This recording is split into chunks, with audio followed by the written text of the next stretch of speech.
Hello, Allison. How are you? Good, how are you? Very well. Thank you so much for being here on Amá CONVERSA. This Thank you for is having me. episode 8 of February 5th.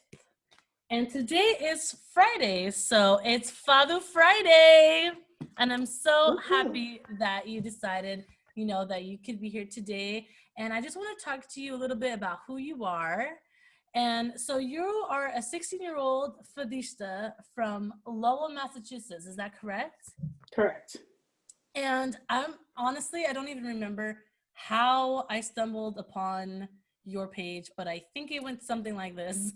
I think it was somebody posted a live of you singing some fados, and that person shared it. So it's not like I was friends with the actual person that filmed it, but I was friends with the person that shared it. And I don't remember who exactly shared it, but when I saw it, I was like, wait, who is this? I was literally, I'm telling you the truth, I was literally tripping out.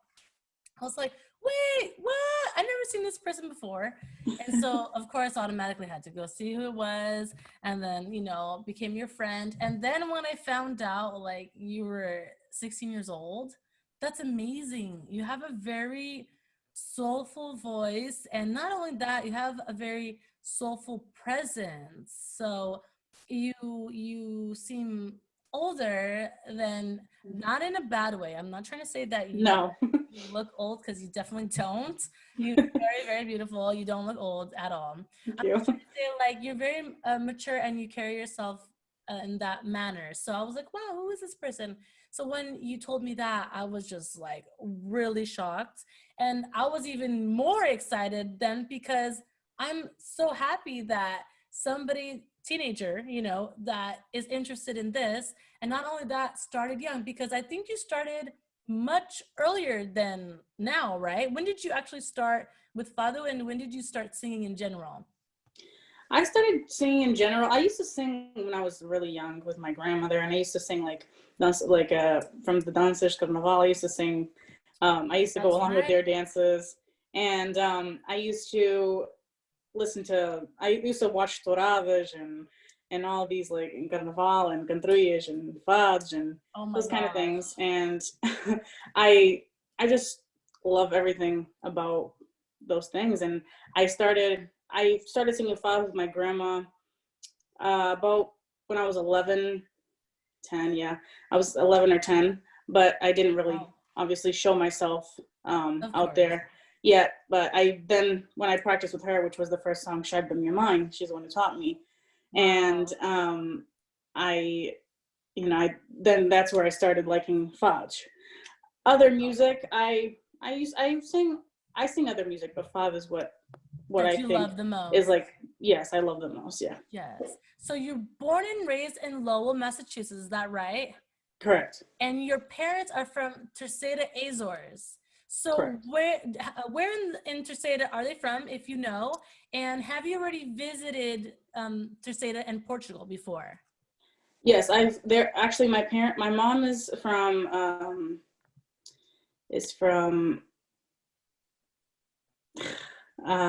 no, my dad is from Scotch, and my mom is from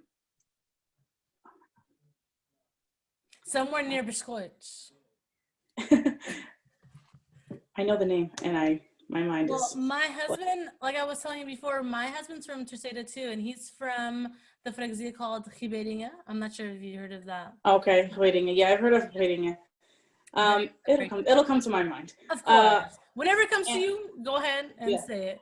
and yeah, I visited Slater before. I've never been to Portugal, but I've been to the Azores. But that's the only island I've been to so far. I'd like to visit more, Fantastic. but I love going Fantastic. there. And when was the last time that you went to Terceira? Last time about 2 years ago. A Nice. year, yeah, 2 years ago. Yeah, 2019? yes, for Carnival. Oh my gosh. Okay. Well, then we can talk a little bit about Carnival. So, Yeah. how long were you involved with Carnival? And can you talk a little bit about, a little tiny bit about each experience that you had with Carnival, and how many times have you been in it? because if you've been in it a lot of times, I don't want to tell you, like, can you tell me your favorite thing of each year? I can't do that to you. So I would just say, give me some of your favorite moments, and how long have you been involved with Carnival? I've been involved with Carnival for 3 years.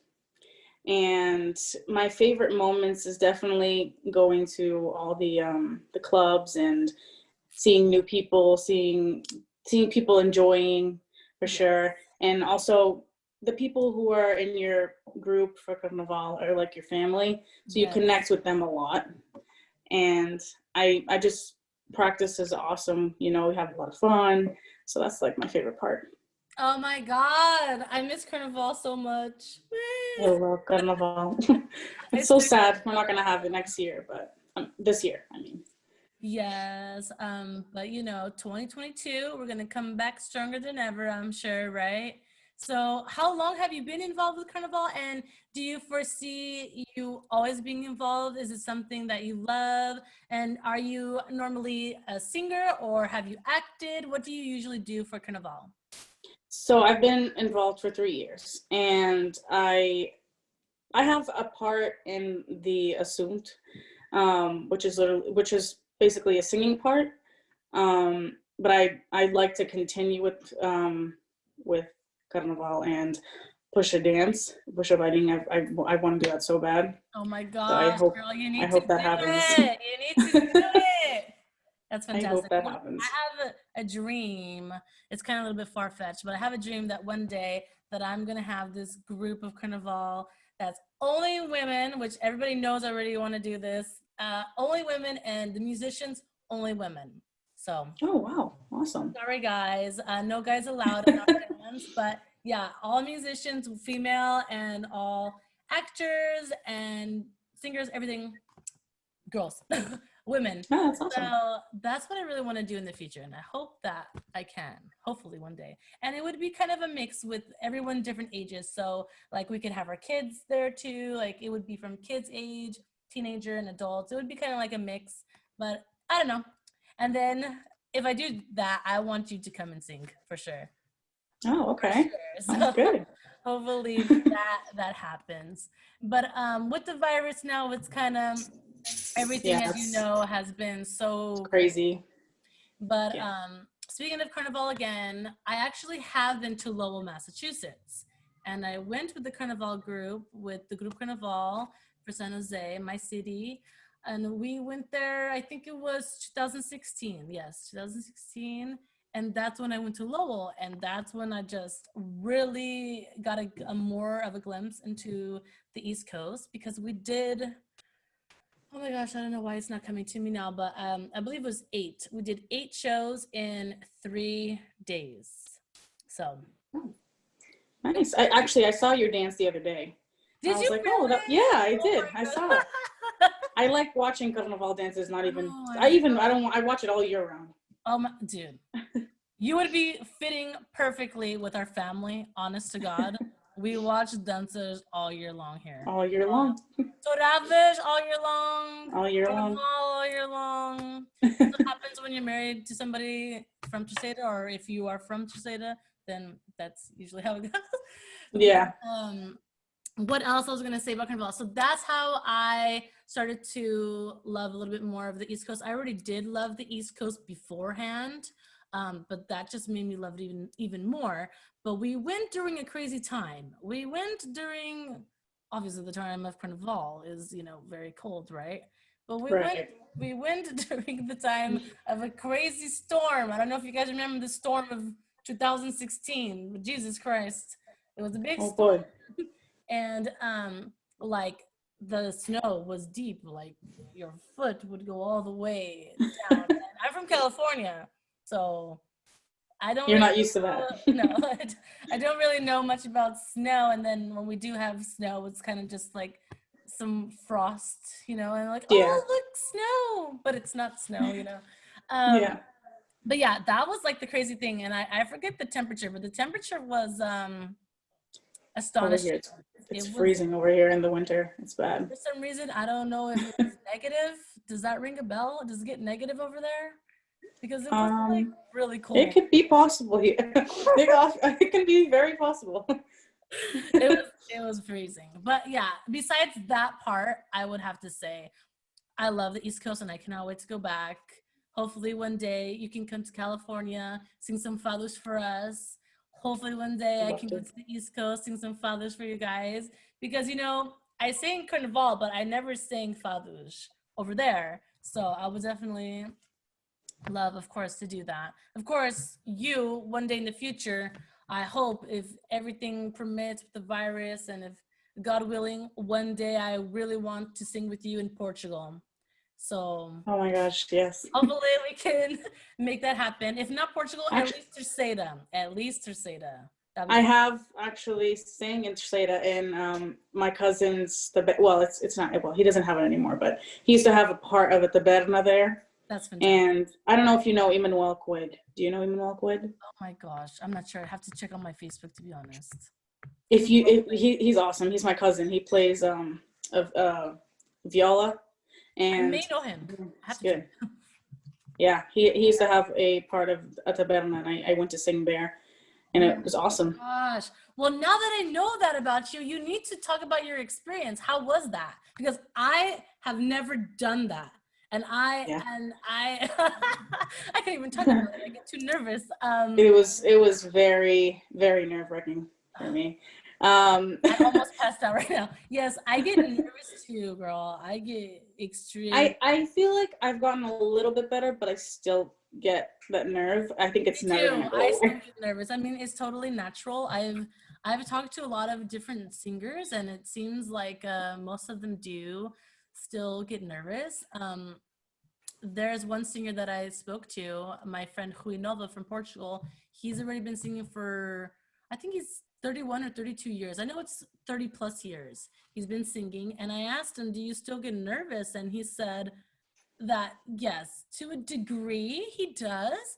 But at that stage, when you have done it for over 30 years, it's not that it's second nature, but you do learn how to control your nerves a little bit more, and what works for you, you already know because you've been doing it for 3 decades. So you kind of already know like what you need to do in order to calm yourself and focus.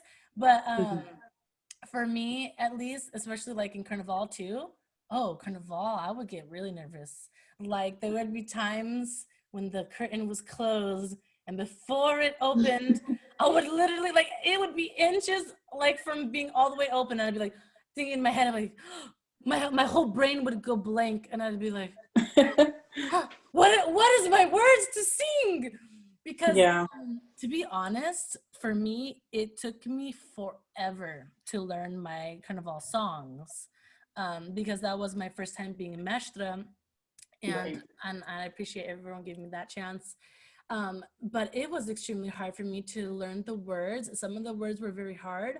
Not only that, there was like rhythms, like the actual way the voice had to go, that it was taking me forever to figure it out. Like, I would have to sing it over and over and over and over again. So it was a very hard thing. So when I finally was able to conquer that, it was a great feeling. And I'm sure you felt that way before too, right? In Carnival, I feel like I don't get as nervous as when I sing Fado, to be honest. Good.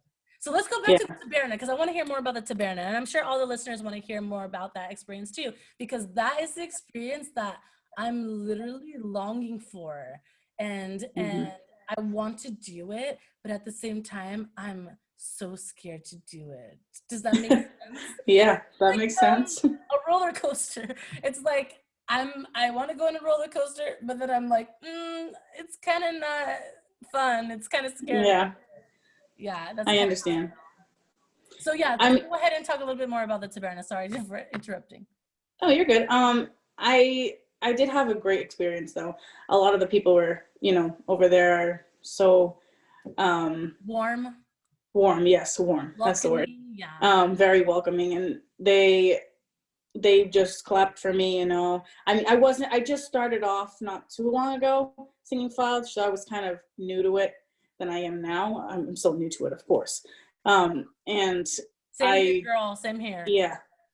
And the nerves really hit me then, but I feel like right now it's a little bit better.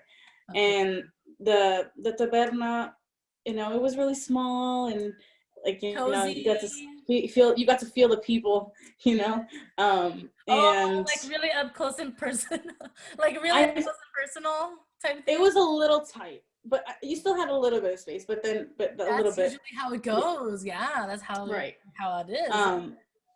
I've never sang. I sing without a microphone, and I love singing without a microphone. Yes. To be honest, yes. I feel like I just get more comfortable because I can move my hands. Because I sing a lot with my hands.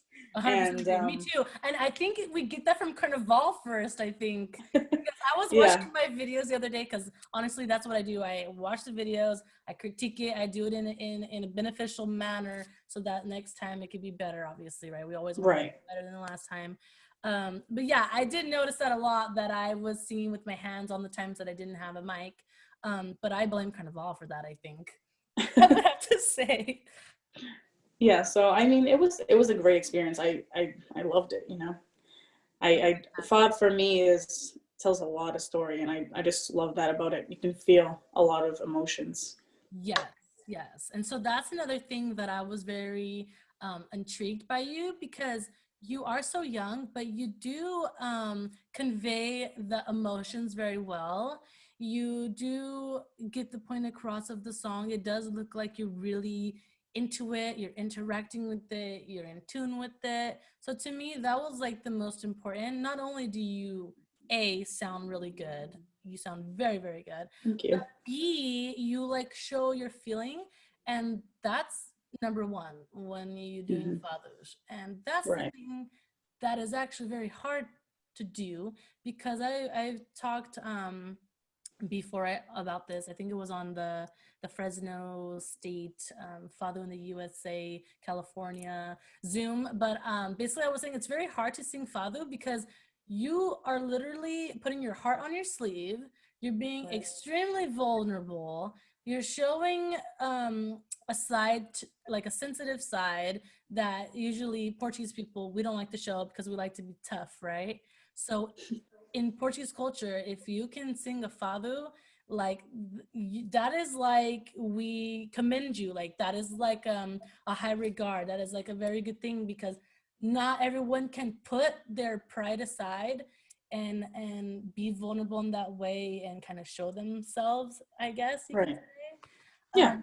But yeah, it took me a long time to even want to do that, because I was a little bit embarrassed about it. I love how I'm using A and B's today. Okay, guys, I'm using A and B's. So A, I was like a little bit embarrassed about it, and then B, I was like too much in my head, kind of like, will people talk bad about me? What will people say? Will people like it?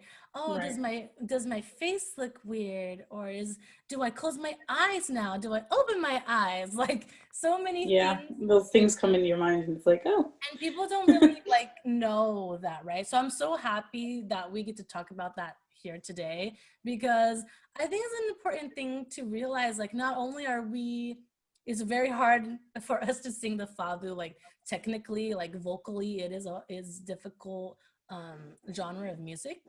But not only that, like the words are extremely powerful, passionate, meaningful, and hard to sing too. And especially if you're, you know, American born like you and I, it's even harder for us to learn the song, because we need to say the words correctly, and then we need to know what the words are meaning. So it's kind of like double work for us in a way. But I'm so happy that you started now and that you started early. And when I discovered that, and I straight up told you, never stop, never give up, no matter what, this is the perfect time to begin. I mean, look at me. I'm 31 years old, and I'm literally barely just kind of, for me, I feel like I'm barely scratching the surface of this whole father world. But it was a blessing in disguise when I lost my job, because I was able to really discover people in father world. And that's how I discovered you. And now we're Fadista friends. And I honestly cannot wait to see what else is in store for you. And I wanted to ask you, what are some of your accomplishments, and what are some of your future goals? And you don't have to say everything, but just like one or two things. What have you already accomplished, and what do you want to do in the future? I have accomplished, of course, I've gotten a show or two here and there in Fall River and places down there, and away from Lowell, like an hour or two away from Lowell. And I want to accomplish having more of those guitarists and not singing with playback, because I feel like I do that a lot, and I know that singing fads with playback is not the general way that you're supposed to sing it, because it doesn't seem as real as if it was with guitars. And I also want to accomplish getting more known and being able to sing in more places, not just here in Massachusetts, but maybe somewhere else. And I'd like to get known more. I've been learning a lot of songs now that we're with the pandemic. Yes. We have more time. See, blessing in disguise. Yeah, we have more time on our hands, so exactly. That's awesome, and definitely that's going to happen. I appreciate your time for being here, and I cannot seriously wait to see what else is going to happen. And I'm going to make that happen. I'm going to try to make you come to California. Honest to God, if you want to come to California, so. I'll really try my best to get you here. I'd love to go to California. And then hopefully one day in the future, Portugal or Terçeira. Don't forget that. We need to plan it where we're in Terçeira at the same time or something. But for now, I think we're going to go summer 2022. That's the plan. So Terçeira, hopefully August 2022. I'm not sure if you can go, but if you could, that would be spectacular. Great, yeah. Oh, and then I have some fun questions for you, because I kind of wanted to break the mold a little bit and talk about fun things maybe. And then I think I'm going to have you on for a part 2, if you don't mind, because there's a lot more that I want to talk to you, because right now you said something about that you usually play or sing with playbacks instead of guitarists. So for the future episode, I want to talk a little bit more about that and get involved with that too, because I also feel the same. And for anyone listening out there, please, we need more guitarristas. We need more musicians. Put your kids in music if you can. That would be great, because then they can play for us. I do know some amazing guitarristas, thank God. So whenever we do have a chance to do this, like, you'll be accompanied by some really, really great people. So that's the fortunate thing. I do want to get you some fun questions here. So who is your favorite fadista? Yeah, Amalia. Amalia has to be my favorite. Hands down, right? Hands down. The Queen of Fado. Yes, and that is actually our show is named after Amalia. So not only did she influence the name of the show, but she influenced the logo of the show as well. So we love Amalia. And then another question is, what are your musical influences? Like, what is the music that you like to listen to the most, that makes you the most happy, that you connect with? I like to listen to a lot of pop, some romance music, like Whitney Houston and, I love Whitney. Celine Dion. Yeah. But I do listen to a lot of pop music, rather than listening to Fado. I do listen to some of those type of music. Same. And then if you could have brunch with 3 celebrities, who would you choose? Okay, I definitely want to have brunch with Terçeira. He's one I want to get to have dinner. What if we could see George? Oh my. That'd be awesome. I know. Actually, my mother named me after his daughter. No because way. She loves Terçeira. Yeah. Yes, I love him too. He's amazing. Another one would be I would have brunch with Celine Dion. Oh my God, yes. And Alicia Keys. I love Those Alicia. are my 3. I really do love them. Alicia Keys. Great choices. Wow, okay. Very awesome. And then what is your favorite fado to sing? O Xanga Minha Mãe has to be my favorite. It just brings some different type of emotion in me because I got it from my grandmother, and you know, she means a lot to me, and she's the one who taught me it. So every time I sing somewhere, I have to sing that song. Oh, I need to learn that one actually. I like that one. I've heard it plenty of times, but I honestly do not know that one. I would love to learn it. That one is very famous and very beautiful. It is beautiful. Very beautiful song. And then let's see here. You already answered this question. Have you been to Portugal? So you already answered that one. And is there any other states that you have been to? And do you want to sing more in the United States as well, in different places? I do. I want to get out more in the United States, sing in different states, of course. Just get more known in general. I want to get more known here in Massachusetts, more, and get known here before I do go out more to farther away places. And yeah. Fantastic. Well, if I ever have the chance to do anything in Hawaii, if they ever ask me to bring someone along, I'm definitely inviting you. Oh, I'd love to go to Hawaii. Hold me to that. You can stay at my house, girl, okay? Okay. But yes, thank you so much for being here on Amá CONVERSA today. Thank you so much for having me. And I told you that 30 minutes really does go by really fast. Yeah, I went by really quick. It goes so fast. Like, I feel like I literally could be here just talking for 3 hours straight. Right. But we'll definitely have to talk with you again soon. And I appreciate your time. And on the program, I'll be sure to play Shai da Minha Mãe, sang by you, as well as our smule duet, Ocean Eyes, that we did together. Awesome. I'm Thank looking you so forward much to again, seeing that. Marisa. Thank you. You have a great night. Thank you. You too. Thank you.